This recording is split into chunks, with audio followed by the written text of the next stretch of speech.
Là-haut, mon nom est écrit là-haut, là-bas. Vous allez bien? Il y a une Mind People qui a écrit sur TikTok. Elle dit, elle s'appelle quoi? Bon, elle a un nom. Elle dit, faisons des prières en faveur de cette dame. Les vérités qu'elle dénonce sont trop lourdes. Tu n'es pas une influenceuse, tu n'es pas une simple influenceuse. Tu es une envoyée de l'Éternel pour libérer la communauté africaine. Là-haut, mon nom est écrit là-haut, là-bas. Je n'ai rien fait, mon nom est écrit là-haut, là-bas. Là-haut, mon nom est écrit là-haut, là-bas. Le Dieu qui m'a envoyé sur les réseaux sociaux, là, il veille sur ma vie. Merci pour vos prières. Merci pour vos prières.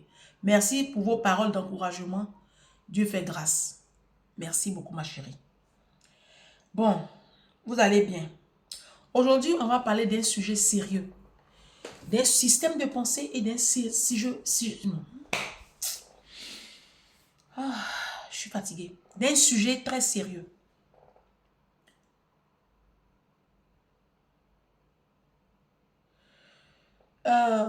Il faut que je prenne un peu les mots. Les hommes qui font des choses bizarres avec nos petites filles et puis nos petits garçons. On se comprend? Parce que YouTube, Facebook ne plus dit les mots là. Bon. Les hommes qui font des choses bizarres avec les enfants. C'est ça. Le nom là, ça commence par P. Donc, j'ai dit ça comme ça. Les hommes qui font des choses bizarres avec les enfants. C'est de ça qu'on va parler encore parce que c'est un véritable problème en Côte d'Ivoire.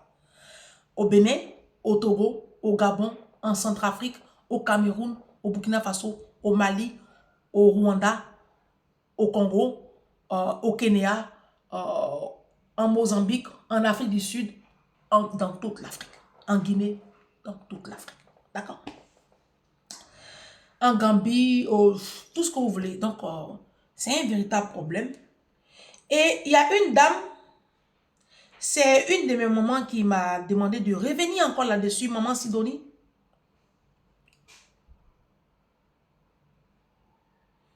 Qui m'a demandé de revenir encore sur ce sujet. Cette dame-là a été violée. Vous voyez, un jour, quelqu'un me dit, mais pourquoi tu es tout en pantalon? Et je dis toujours aux filles aujourd'hui, si vous devez aller voir un homme, même si vous avez confiance en lui, mettez toujours quelque chose qui vous serre bien les cuisses. Parce que quand vous êtes en robe ou en jupagne, c'est vite déchiré. Et là, quelle que soit votre résistance, si la personne, pour mettre ton pantalon en jean, on se couchait pour tirer la fermeture. Ce qui fait que personne ne peut t'enlever ça. Donc, il tirait. Je ne sais pas si c'est... Mais en même temps, son truc était... cette dame, cette anecdote date de mes années étudiantes. Ah, ok. Elle s'appelle Marie-Élise Bédo. Elle est béninoise. Elle nous raconte une histoire ici qui date des années étudiantes. Lors de mon année de maîtrise à l'université en France, je trouve un professeur de mon lycée, Béanzin 6 ans après le bac.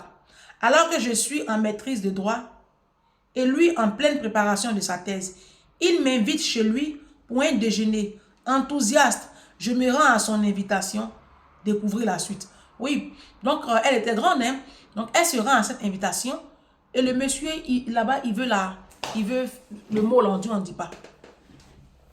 D'accord? Et comme c'était une femme très, très forte, franchement, elle s'est battue avec lui, mais combien de femmes n'arrivent pas à le faire? Donc, elle explique ici son anecdote. Mais c'est même pas de ça que je vais parler. Je vais plutôt parler de toucher les enfants. Parce que c'est un véritable problème en Afrique. C'est un véritable problème. Et quand tu en parles comme ça, les gens disent non, mais non, c'est un problème. C'est surtout... Vous savez, on dit non, c'est pas beaucoup en Afrique, c'est chez les Blancs. C'est faux. C'est très faux.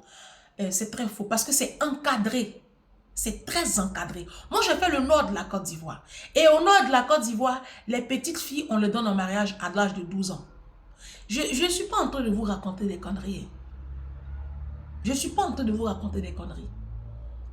Ma mère a combattu ce système à Korogo. Les petites filles de 13 ans, on leur donnait en mariage à des vieux, des hommes de 35 ans, de 40 ans. Comment vous appelez ça? C'est encadré, c'est tout. C'est juste que c'est encadré. C'est légalisé même par les autorités, c'est tout. Sinon, c'est ce qu'on... Le mot là, on dit pas. Donc, je ne sais pas quel mot je vais dire. Pède. On dit pède. C'est de la pède. C'est de la pède. Combien? On se comprend? C'est encadré. Parce qu'une petite fille de 12 ans, sa place, c'est pas dans le mariage. Moi, quand j'avais 12 ans, je me rappelle que je courais encore en culotte dans les rues de Korogo, à 12 ans. On jouait au bord de la route, là, au Kate Soba, à ta ligne avec la balle. Oui, on ne traîne pas dans un foyer à 12 ans. La plupart des petites filles de 13 ans à Korogo, elles faisaient des enfants à 13 ans. Hé, laisse une fois si je mens, venez écrire si je mens. C'est culturel. Et je vous ai dit que tout ce qui est culturel, c'est pas tout ce qui est culturel là qu'on doit continuer à pratiquer. L'excision, c'est culturel. Mais est-ce que c'est bien? Non. Donc, on doit le laisser. Les hommes en Afrique, les hommes africains, faites beaucoup attention, les mamans. Les hommes africains à 90%. Ce que je suis en train de dire, je ne donne pas des chiffres comme ça pour donner des chiffres pour me faire l'intéressante. J'ai dit, écoutez-moi bien, les hommes africains à 80%, 90% sont des pèdes. Ton mari même là, hé, ma chérie, ton mari là, peut-être qu'il ne touche pas tes enfants. Vous, attendez, vous-même, mesdames, vous êtes mariées. Tu es mariée depuis 15 ans, d'accord? Depuis 16 ans, depuis 20 ans. Regarde à quelle fréquence tu as des rapports sexuels avec ton mari. Regarde. Il ne te désire plus ton mari. Les hommes africains ne sont pas attirés par les femmes. Ils sont attirés par les minettes. Vous avez vu l'histoire du footballeur Cheikh Tioté qui est décédé là, avec sa femme. Moi, j'ai entendu juste un brin de vidéo où elle disait que c'est à 14 ans qu'elle a connu Cheikh Tioté. Mais c'est pas bon. Il y a un problème là. Il y a un problème. Personne n'a parlé de son âge. Hein. Les hommes africains aiment les corps juvéniles. Et c'est encadré. C'est encadré par nos autorités, soutenu par notre culture pathétique et médiocre. Voici une culture que nous devons bannir de la culture, surtout en Côte d'Ivoire. Je ne sais pas, ça se passe aussi au Bénin, il y en a aussi au Ghana, mais surtout en Côte d'Ivoire. Regardez en Côte d'Ivoire, quand il y a des grandes manifestations, d'accord? Ou quand il y a des autorités qui arrivent de l'extérieur, sur le tarmac de l'aéroport, il y a des petites filles qu'on habille en tenue traditionnelle et puis on met les seins dehors. Souvent, elles ont un truc comme ça en main. C'est des jeunes adolescentes, hein, des jeunes adolescentes de 14 ans, de 13 ans. Donc, elles ont des petits seins comme ça qui sont poussés. On prend beurre de karité. Et puis, on les badigeonne, puis elles sortent, elles brillent. Et puis, elles ont des seins comme ça, bien pointus. Et c'est elles maintenant qui offrent soit une calebasse d'eau ou bien le bouquet de fleurs à l'autorité qui arrive. Mais quand vous faites ça, quel message vous envoyez? Vous savez, Seigneur Jésus, c'est grave. Hein? Les petites filles là, est-ce que vous savez qu'après là, on les touche? Ah, vous ne savez pas ça? Bah, je vous informe. Cette culture-là, elle doit être rasée. Pourquoi est-ce que nos petites filles viennent se présenter à des personnes qui arrivent les seins nus? Pourquoi? Non, mais pourquoi? Vous me direz, non, c'est la culture, mais elle est minable, cette culture-là. Parce que ça fait fleurir des idées dans la tête. Les hommes, là, c'est des malades. Les hommes, c'est des détractés. C'est des malades. Quand ils voient les petites filles comme ça, là, tout leur sang sens là sont en l'air. Leurs zizi là deviennent durs comme ça quand ils voient les petites minettes là. Et je vous dis une chose. Après là, on demande aux petites filles là, on va donner une enveloppe à leur maman. Et puis la maman donne sa petite fille aux ambassadeurs, aux chefs d'État qui arrivent des autres pays là. Oh, eh Seigneur, on ne peut pas dire les noms. On ne peut pas dire non ici. Je vous dis la vérité, ce qui se passe en Côte d'Ivoire, ce qui se passe en Afrique. Même tu vas prendre Miss Côte d'Ivoire. Tu vas prendre Miss Côte d'Ivoire. Le jour de finale là. Vous voyez le premier rang, c'est rempli de ministres et de chefs d'institution. Chacun vient à la pêche. Hein? Ah bah tiens. Chacun vient à la pêche. Chacun vient chercher son poisson. Des vieux poilus. Hein? On a vu un ministre de Laurent Gbagbo qui a pris la Miss Delon. Miss Delon. À l'époque. Hein? Le ministre, il ne vit même plus. On a vu un ministre de Laurent Gbagbo. Donc, dans ce pouvoir-là, eux, c'était les minettes. Hein?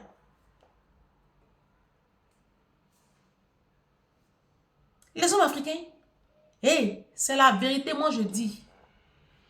Donc, on n'a qu'à garder nos enfants entre nos cuisses.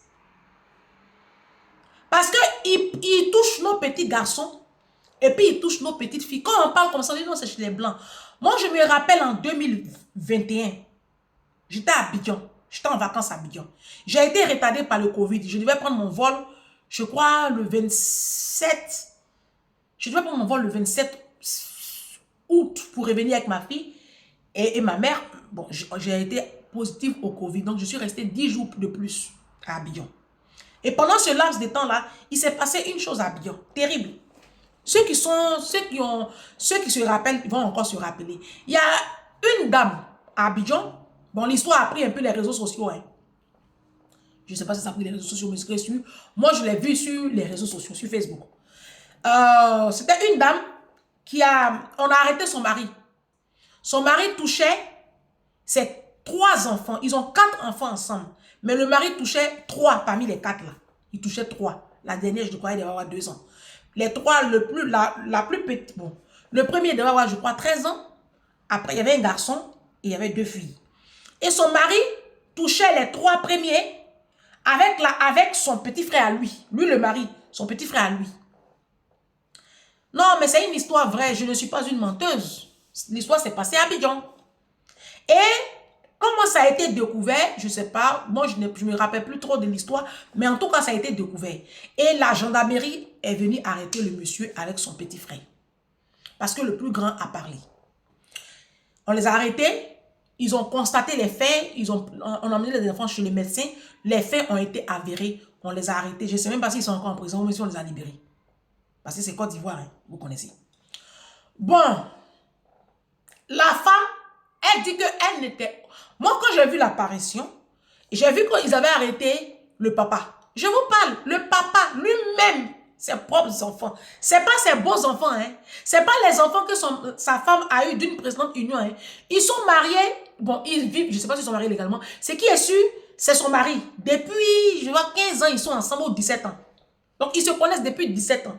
Elle a dit qu'elle ne savait pas que son mari était pède. Moi, j'ai écrit dans les commentaires. J'ai dit, monsieur le procureur de la République de Côte d'Ivoire, cette femme doit suivre son mari en prison. J'ai fait ça dans les commentaires. Je me rappelle bien de mon commentaire. Parce que c'est une menteuse. Elle savait. Et elle a fermé les yeux parce que madame voulait être toujours appelée épouse. J'ai écrit ça. À l'époque, je n'étais pas sur les réseaux sociaux, non, je n'étais pas connue. Non, j'ai écrit. Parce que c'est pas possible que tu vives avec un homme depuis 17 ans et puis tu ne sais pas que ton mari est pède. Soit tu vis dans le déni, soit tu es la dernière des idiotes. C'est pas possible. Parce que quand un homme est pède, il ne te désire plus. Mais très chères mesdames, vous êtes mariées ou mais vous vivez avec un homme sous le même toit. Et puis l'homme là, il fait une semaine. Je n'ai même pas dit un mois. Je dis, il fait une semaine sans te demander de rapport sexuel. C'est révélateur que ton mari, soit il est père, soit il a une femme dehors. C'est les deux. Donc, que tu me dises, toi une maman, donc attends, tu ne fais pas la toilette de tes enfants, tu ne discutes pas avec tes enfants, tu ne vois pas la détresse dans le regard de tes enfants.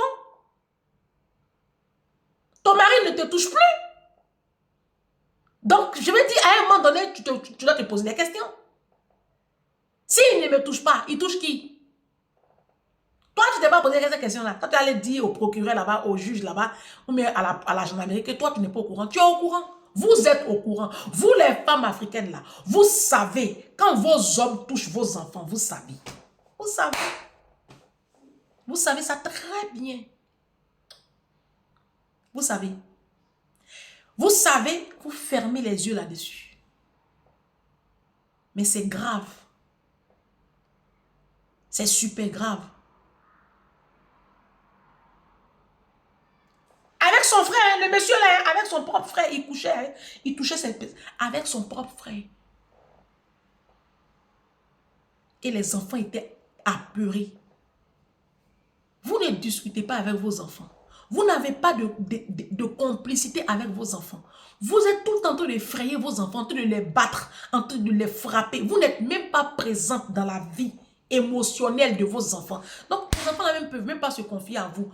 Il n'y a rien. Mais c'est normal. Madame est tout le temps occupée à aller chercher son petit argent pour venir payer les factures parce qu'elle vit avec un homme qui n'assume pas.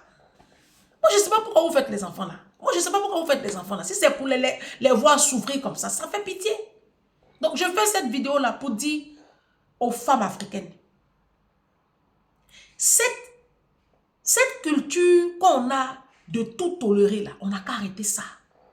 C'est la répression qui freine. Si on continue de tolérer ça, les hommes là, ils vont continuer. Vous voyez ici en France, non? En France, ça rigole pas. Aux États-Unis, même, ouh là là. Les pèdes là, ils sont traqués. Ils sont traqués. En Afrique, on laisse tout passer. Souvent même on règle ça en catimini en famille. Non, faut pas en parler, sinon ça va salir la réputation de la famille. Mais quelle réputation? Et la victime, et les enfants abusés. On en parle? Les séquelles psychologiques, on en parle? C'est pour cela que la communauté africaine va aussi mal. Parce que toute la communauté africaine est truffée d'enfants touchés, que ce soit petits garçons ou petites filles. Toute la communauté africaine. Quand vous voyez le comportement de nos mamans là, regardez comment nos mamans se comportent avec nous, dans leur foyer, dans leur vie de couple, regardez-les. C'est des femmes touchées à 80%. Depuis qu'elles sont petites, elles ont été touchées par un grand-père, un beau-père, un je ne sais qui.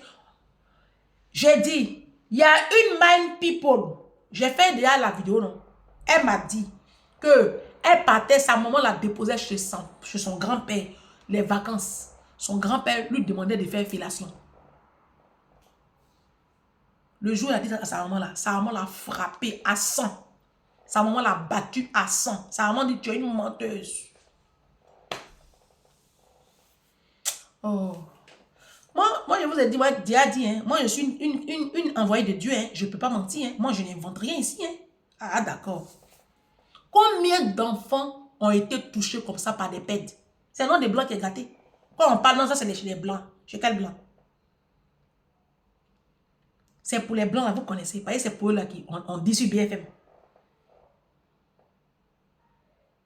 Combien de petites filles, de petits garçons sont actuellement touchés en Afrique? Là où je vous parle, dans les foyers. C'est à cause de ça. Quand tu es une maman, quand tu as fait tes enfants d'une précédente union, ma chérie, quand tes enfants sont encore tout petits, il faut rester tranquille, seul. Il ne faut pas faire entrer un homme dans ta vie, sous ton toit. Si tu es maligne, laisse les enfants la grandir. C'est à cause de ça, moi, je suis encore célibataire. Non. Que ce soit blanc, jaune, violet, je ne peux pas prendre le risque de faire entrer un homme sous mon toit. Je ne peux pas prendre ce risque-là. Mon enfant est encore trop petit. Le monde est malade. Ce monde-là, il est malade.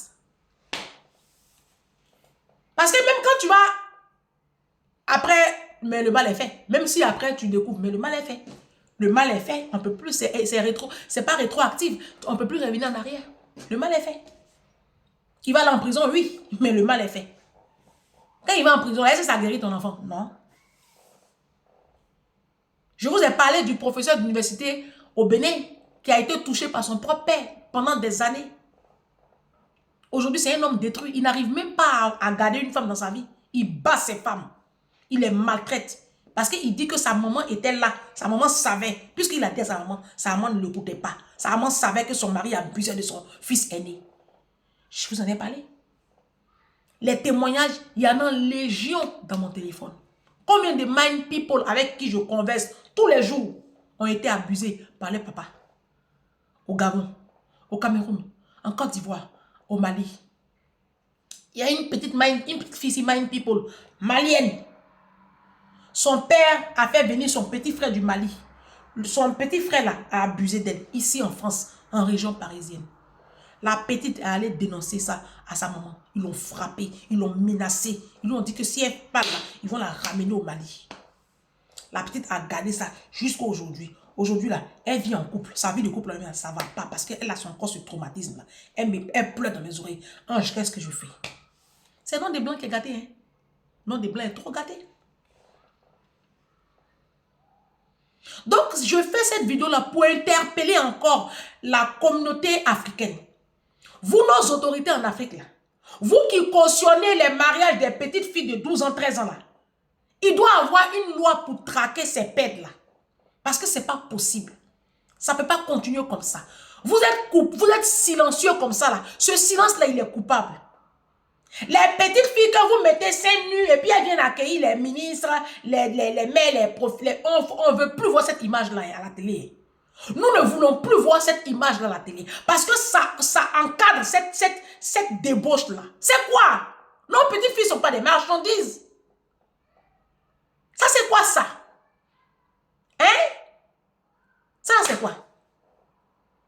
Aujourd'hui, ils sont plus les petites filles, ils sont maintenant sur les petits garçons.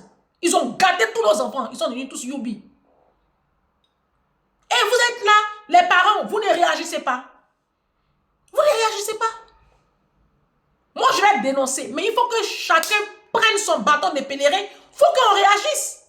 On doit protéger nos jeunes enfants. Contre ces détractés sexuels, contre ces malades, on doit protéger notre jeunesse.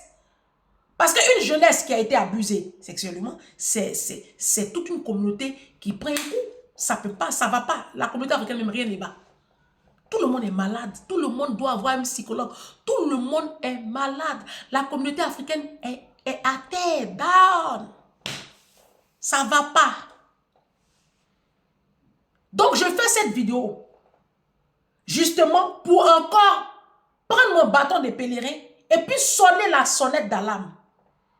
Protégeons nos jeunes enfants contre tous ces détractés là. Contre toutes ces malades. Quand tu as des jeunes enfants, maman, si tu veux avoir tu veux faire tes 400 coups, va dehors. Va dehors. Ne fais pas rentrer un homme sous ton toit quand tu as des jeunes enfants. Maintenant, si tu es marié, même si tu vis avec le père de tes enfants, maman, ouvre les yeux. Il faut ouvrir les yeux. Il ne faut pas vivre dans le déni.